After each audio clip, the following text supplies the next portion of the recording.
Pessoal, para você que está aí do outro lado, meu muito obrigado. Nós estamos dando início a mais um vídeo aqui no Estúdio do Valor Entrevista e hoje com presença marcante, porque vocês vão conhecer uma profissão que para mim é uma curiosidade, é a profissão de optometrista, e comigo aqui no estúdio, o Ariel.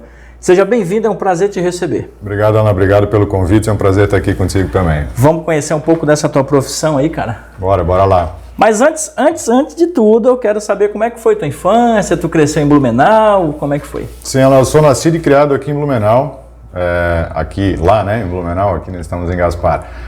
Passei grande parte da minha vida ali, depois morei alguns anos em Balneário Camboriú, 15 anos em Balneário Camboriú, 2 anos vivi em Goiânia. É meio nômade, né, cara? Eu gosto de mudança, na verdade, né? Então agora estou de volta a Blumenau já há quase 10 anos estabelecido e agora pretendo ficar. Gosto muito da minha terra. Qual é a melhor cidade? Eu acho Blumenau. Adoro a praia, adoro as outras cidades que eu vivi, mas Blumenau ainda me sinto mais em casa, né? Né? E as amizades estão tudo aí? Estão todas aí, amizades de infância, inclusive, né? Estão todas aí. Então, por isso que eu gosto, cara. Me sinto bem aí. Você estudou em escola pública ou particular? Não, eu estudava em escola particular. E a galera dessa tua época, tu tem contato com eles? Todos aí. Sou amigo da grande maioria ainda até hoje. Contatos de moleques ainda estão... A maioria dos meus amigos hoje são amigos de infância, na verdade. Que bom, cara. Casado, filhos? Casado, uma filha de 12 anos. Olha só que legal, cara. Uma batalha. Tua esposa faz o quê? Minha esposa é optometrista também. É mesmo, cara? Assim como eu, trabalhamos juntos. Você diz, e como foi que você optou por essa profissão, antes da gente falar dela? Eu sempre tive uma vontade muito grande, isso desde jovem, desde menino, de trabalhar com uma profissão que pudesse fazer a diferença na vida das pessoas de alguma maneira. Que legal. De transformar de alguma maneira positivamente, lógico, né? E a área da saúde sempre me chamou muito a atenção. Então, ainda de moleque, fiz vestibular para farmácia, fiz vestibular para fisioterapia, mas naquela indecisão, 17, 18 anos, não sabia bem o que queria ainda. E depois cursei administração e marketing e fui entrar na optometria. Eu já estava com 21 anos, que eu comecei a faculdade já um pouco mais velho, já mais consciente. Me apresentaram a profissão e eu vi que era o que eu queria. A faculdade de optometrista, ela existe, então, não é um curso paralelo? Não, é uma faculdade, é nível universitário. Só, cara. Né? A gente tem 2 níveis de formação no Brasil, que é o nível técnico, o nível médio, né? Que já existe há mais tempo, e o nível universitário também. Então, ainda são relativamente poucos cursos no Brasil. Né? A minha faculdade fica lá em Canoinhas, a Universidade do Contestado, no norte do estado. Sim. Então, me formei lá. Hoje a gente tem no Brasil, acho que 7, 8 faculdades habilitadas dessa tua área. De nível superior na optometria. Que legal, cara. Isso daí já é a primeira curiosidade, porque eu não sabia. Eu achava que era um curso paralelo a um curso... Não, é nível universitário, inclusive. Eu tenho pós-graduação, especialização, mas já temos profissionais no Brasil com mestrado, alguns já cursando doutorado também. Que legal. Então, tu comentou também que trabalha como professor, foi professor. Sim, ainda sou professor, em cursos superiores. Eu também sou professor, então a gente não deixa de ser, né? Sim, eu dou aula agora não viajo mais por conta da pandemia, parei, mas eu trabalhei 2 anos em Recife, 3 anos em Fortaleza, lecionando nos cursos superiores de optometria lá. Olha só, cara, que legal. Agora eu trabalho só no remoto aí. A tua especialização foi em quê? Optometria pediátrica e reabilitação visual. A minha área é a molecada. Então, a tua área é a molecada. E o que é a reabilitação visual? A reabilitação visual é uma área, né, de especialização da optometria que tu vais trabalhar com qualquer tipo de problema no funcionamento da visão. Então, na pediatria, por exemplo, o estrabismo, que é o olhinho desviado, a ambliopia, que é o famoso olho preguiçoso, isso tudo a gente reabilita através de exercícios, técnicas específicas, né? A gente pode melhorar a tua capacidade de visão também, né? Então, um profissional que precisa melhorar a capacidade de foco, que vem sofrendo aí com sintomas, dor de cabeça, cansaço quando está lendo, quando está usando o celular e tal, a gente potencializa essas habilidades também. Então, a gente chama de treinamento e reabilitação visual. Que legal. E tem medicamento para isso também? Não, a gente, como o optometrista, não é habilitado a prescrever nenhum tipo de droga. Né? Então, a gente trabalha só de forma não invasiva. Então, é através de exercícios, de estimulação e exercício, na verdade. Sim. Então, vamos lá. O que faz um optometrista, além disso que você já explicou? O optometrista ele é um profissional da área da visão. Tá? O optometrista se encarrega de garantir o perfeito ou melhor funcionamento do sistema visual. Tá? Tá? Então a diferença entre a oftalmologia, por exemplo, é que o médico oftalmologista ele atua no globo ocular, nas estruturas, ele cuida da saúde das estruturas do globo ocular. Sim. Se tiver uma doença, ele trata com medicamento ou ele opera, né, através de uma cirurgia, vai lá e corrige o problema. Sim. Agora, então, as estruturas estando saudáveis, o olho estando saudável, o optometrista vai se encarregar de que a visão aconteça. Entendi. Né? E a visão não acontece no olho, a visão acontece no cérebro, né? Então a gente cuida de todo esse processamento. Entendi. Então, por exemplo, vamos imaginar que um paciente, a gente chama de paciente, hoje é cliente. Sim. Paciente, cliente, tanto faz. Tanto faz, né? Que hoje está tudo tão mudado, né? Tem novos termos aí. Mas...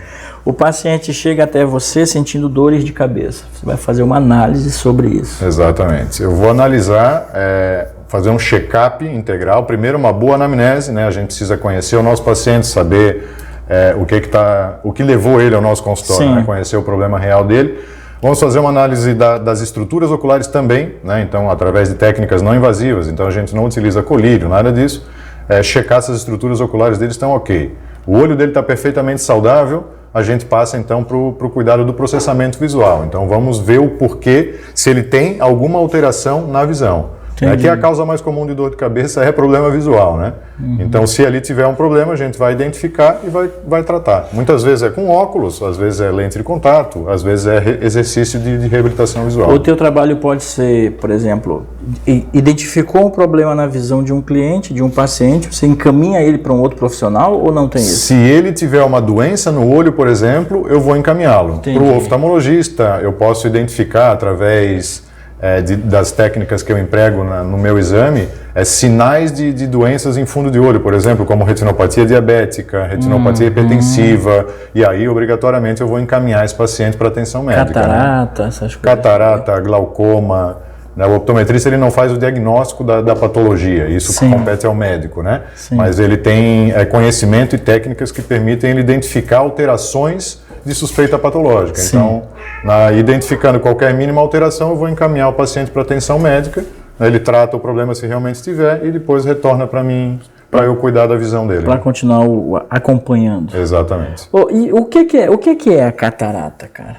A catarata é uma opacificação de uma lente que a gente tem lá dentro do olho, cristalino, né? O cristalino ele é uma lente positiva, uma lupa, né? Que ela é responsável pelo foco da nossa visão. Então, o teu cristalino tu estás usando do momento que tu nasceu, abriu de olho aberto, tu estás usando, ele está trabalhando o tempo todo para regular o teu foco. E com o passar dos anos, essa lente ela vai endurecendo, ela vai perdendo essa flexibilidade e ela vai perdendo a transparência também. Então ela deixa de ser cristalina, começa a ficar opaca, leitosa. Tipo embaçada. Exatamente. Quem tem catarata reclama que tá enxergando sempre como se tivesse uma neblina. Olha só. Então, mas é um processo normal de envelhecimento. Então hoje o oftalmologista é quem corrige isso com uma cirurgia, substitui essa lente, coloca uma artificial no lugar e a visão se restabelece. Ariel, uma outra dúvida que eu tenho é sobre o glaucoma. Ele é genético? Pode acontecer? O glaucoma é uma patologia bem séria, na verdade, bem grave, né? Uma das principais causas de cegueira, porque ela é silenciosa. O paciente, na maioria dos casos, o paciente que tem glaucoma, ele não sabe que tem, porque o glaucoma não dói, não machuca, e ele vai provocando uma perca de visão progressiva, né? Então, muitas vezes, quando o paciente percebe que não está enxergando, já é tarde demais. Né? Então, o glaucoma tem fator genético também, tem fator ambiental. Então, o glaucoma existe inúmeras classificações, inúmeras causas possíveis, né? A gente identifica sinais de glaucoma na nossa consulta, inclusive medindo a pressão intraocular, que é um principal parâmetro para a identificação do glaucoma, né? Mas o diagnóstico é feito aí pelo médico oftalmologista, né? E o tratamento feito através de colírio, em alguns casos cirurgia também. Antes da gente ir para o nosso segundo bloco, eu quero que tu coloque aí o teu telefone à disposição, as redes sociais, o pessoal que está assistindo a gente precisar dos teus serviços, como é que te encontra? Perfeito. Eu tenho um consultório estabelecido em Blumenau, chama Instituto de Reabilitação Visual. Né? O nosso Instagram é o @reabilitação visual e o WhatsApp para agendamento de consultas, ou se tiver alguma dúvida, quiser te esclarecer alguma informação a mais, é o 47 991 70 1303. É isso. Pessoal, a gente vai para o segundo bloco do nosso papo aqui com o Ariel. Já voltamos, tem mais coisas aqui que eu tenho dúvida, eu quero descobrir como funciona, enfim. E a gente já retorna. Não sai daí.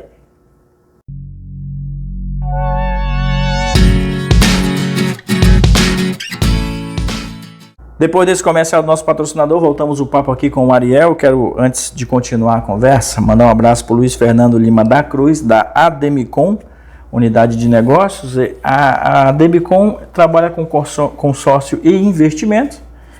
Tem um escritório aqui na cidade de Gaspar e são os nossos mais novos patrocinadores. Muito obrigado por acreditar na nossa mídia. Tamo junto. Ô Ariel, me conta aí, cara. Eu preciso saber de uma informação que me chamou muita atenção, assim, ó. Por que eu preciso procurar um optometrista? Boa pergunta, Alain. O optometrista ele é um responsável pelo cuidado primário da saúde visual e ocular. Então, como funciona na maior parte dos países do mundo, o primeiro acesso à saúde visual vem através do optometrista, tá? Então, como a gente sabe, a visão é o nosso principal sentido, né? A gente hoje mais do que nunca, né, precisa da visão para tudo, né? Trabalhando, estudando, rede social, celular, computador, leitura. E se a minha visão não estiver ok, eu não consigo me desenvolver. Isso vale desde os pequenos, né? A criança tem o seu desenvolvimento guiado de acordo com a visão que ela possui. Exato. O fato do bebê começar a se levantar no berço, engatinhar, caminhar, tudo isso depende da visão dele. Então é muito importante que a gente tenha os check-ups regulares, né, para garantir a saúde do olho e o pleno desenvolvimento da visão. Isso em qualquer idade, porque visão é fundamental para o crescimento e para o desenvolvimento. Mas aí tu falou a sequência, né? De quanto em quanto tempo a gente precisa procurar? O ideal é ano, né? Uma vez por ano. Agora eu costumo dizer, a gente sabe que as coisas não estão fáceis para ninguém. Cara, então... faz tanto. Eu só faço quando eu vou fazer a carteira de motorista. Pois então, ou não tem nada a ver. Não, mas aí lá é só um teste, né? Não é nem o exame, lá é só um teste. Deus do céu. O exame, eu recomendo assim, ano e meio de intervalo seria interessante. Para as crianças, dependendo da idade, a cada 6 meses, né? A criança a gente tem que acompanhar mais intensamente porque ela está num processo ainda de desenvolvimento. Mas os adultos a cada ano e meio seria suficiente. Olha só, cara. E dá para usar a tua profissão com o esporte, por exemplo? Bastante. Hoje a gente tem uma subespecialização da optometria que chama optometria desportiva, onde a gente potencializa as habilidades visuais. Alto rendimento. Alto rendimento. Então, jogador de futebol, jogador de tênis, a gente consegue, através de técnicas específicas, melhorar a velocidade de resposta, aumentar campo visual. Então, assim, hoje nas últimas Olimpíadas a gente pôde acompanhar bastante o uso dos óculos de lentes coloridas, né? Quem viu os esportes deve ter percebido isso. Isso também já faz parte da optometria desportiva. Olha só. Então dá para melhorar bastante o rendimento no esporte através do treinamento e da potencialização das habilidades visuais. No Brasil essa profissão tem quanto tempo? Porque eu sei que no mundo já passa aí de 100 anos. Passa de 100 anos no mundo. No Brasil eu faço parte da 3ª turma formada a nível superior de optometrista. Então eu vou entregar um pouco da minha idade, mas a gente está falando da optometria de nível superior 20 anos. 20 anos, cara. E esse curso que você fez tem em todas as regiões do país ou você encontra só num lugar? Não, nós temos aqui em Santa Catarina, nós temos no Nordeste Fortaleza e Recife, e hoje nós temos em São Paulo também, presencial, e agora com a história do EAD, né, os cursos que estão trabalhando de maneira semipresencial, então tem polos em vários estados do país, né? Você é a favor de curso semi-EAD, assim, para a tua profissão? Na área da saúde, sinceramente, eu não simpatizo muito com EAD. Eu acho que como a gente está lidando com saúde, está lidando com pessoas, a gente precisa desse contato, né? Sim. Então, olho no olho. Olho no olho, exatamente. Com a história da pandemia, a gente foi obrigado a colocar as aulas de maneira remota, né? As aulas teóricas de maneira remota, mas as práticas, logicamente, a gente... continua no presencial. Eu, particularmente, prefiro presencial, mas eu acho que a gente tem que se adaptar, né? É uma nova realidade que eu acredito que tenha vindo para ficar. Né? O que você mais gosta nessa profissão, cara?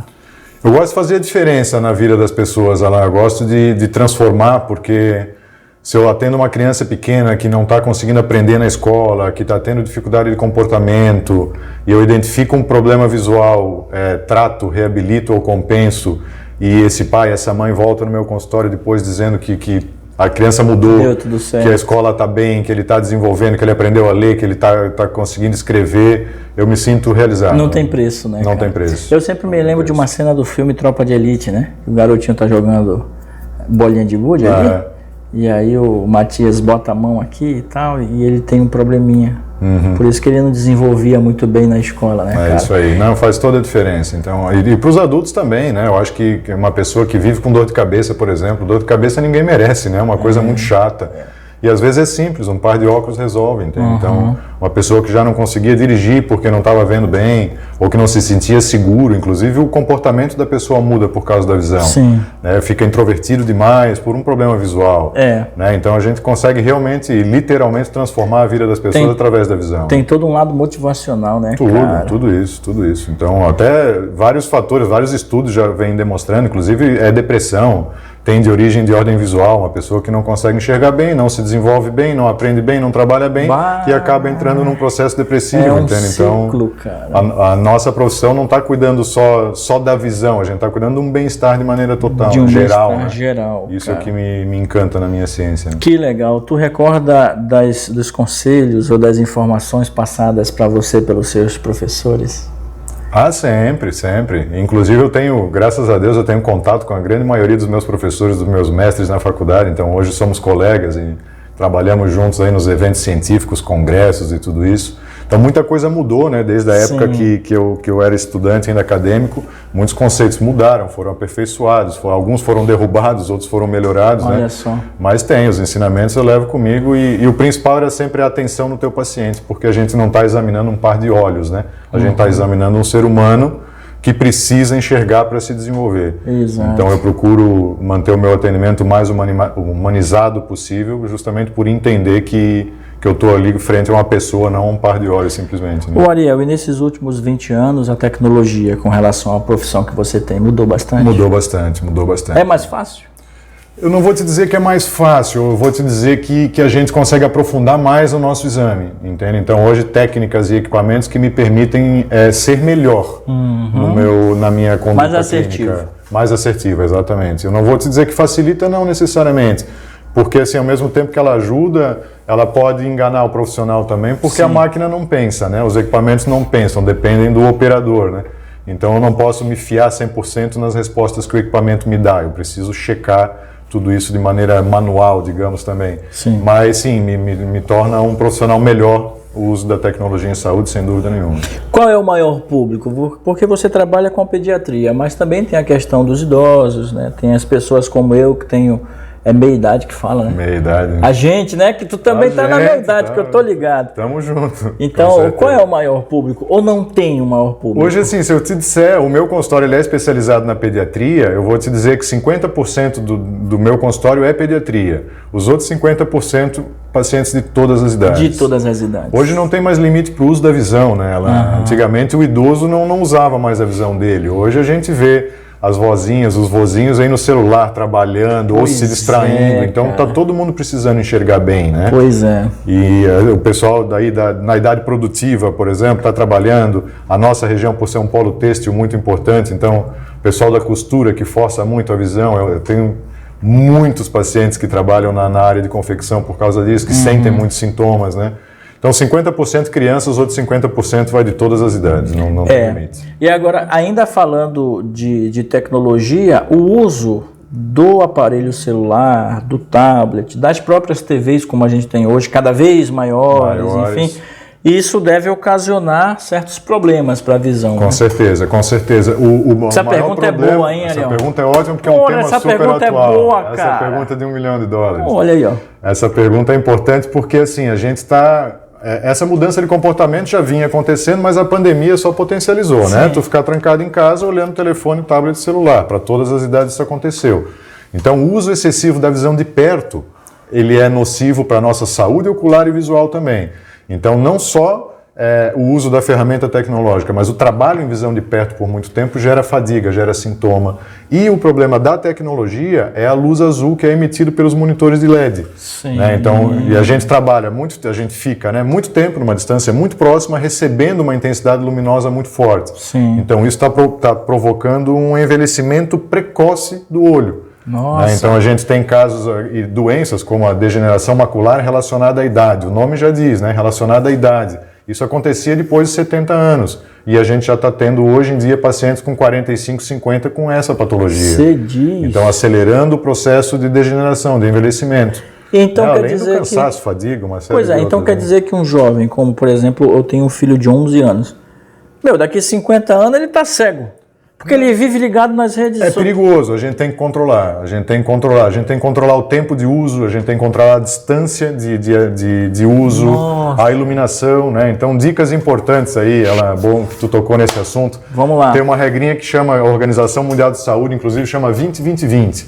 Ou seja, a cada 20 minutos de atividade em visão próxima, seja leitura, tablet, celular, a gente deve descansar por 20 segundos, fazendo o quê? Olhando para longe. Então, estou com o celular aqui, trabalhei, ouvi meus vídeos, ou joguei 20 minutinhos, paro por 20 segundos olhando para longe, alguma coisa que esteja a 20 pés de distância, que eu seja a mais de 6 metros. Então, 20-20-20. 20 minutos de trabalho, 20 segundos de descanso, olhando alguma coisa que esteja a 20 pés de distância, ou seja, 6 metros de distância. Então, fazendo esses intervalos, de tempo em tempo, a gente consegue garantir que a visão se desenvolva da maneira mais adequada e o uso da tela não faça tanto dano, né? Tanto mal assim. Gostei das dicas. Tem mais? É boa.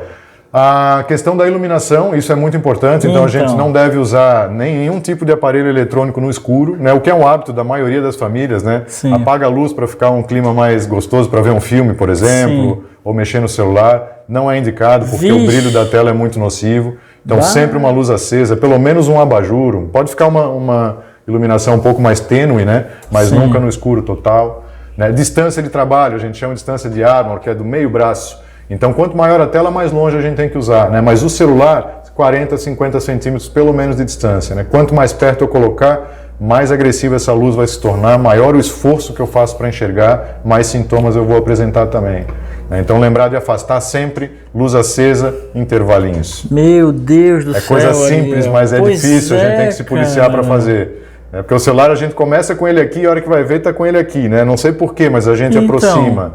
Né? E não é confortável fazer nada nessa distância, é muito mais confortável fazer aqui a 50 centímetros. Né? Então a gente tem que começar a se policiar, a gente que é pai, eu tenho filha também da idade do teu, a gente tem que estar monitorando porque a gente vai ensinando o hábito correto. E aí daqui a pouco eles já fazem sozinho. Pois é. Né? Então aprender o certo, aprender o errado dá o mesmo trabalho. Então vamos ensinar o certo, que eles já se acostumam e daí pra frente fica melhor, né? Pô, Ariel, sensacional o nosso papo, cara. Gostou? Gostei. Muito bom estar aqui, muito bom poder passar essas informações aí para quem tem interesse. Deixa novamente aí tuas redes sociais, o teu contato. Vamos lá. Então no Instagram, @reabilitaçãovisual, né, do nosso consultório, e o WhatsApp 47 991 70 1303. É isso. Para todos aí da cidade de Blumenau, muito obrigado, Ariel. Obrigado pelo Sucesso, convite para todos nós. Tamo junto. Gostou do vídeo? Gostou das informações? Deixa um like aqui, faz um comentário, porque, como vocês sabem, conversamos, contamos histórias reais e inspiradoras para ajudar você a tomar uma decisão, a se cuidar melhor, enfim, a ter saúde. E saúde mental também, que é muito importante. Muito importante. Pessoal, voltamos na semana que vem com mais novidades aqui no estúdio do Valor Entrevista.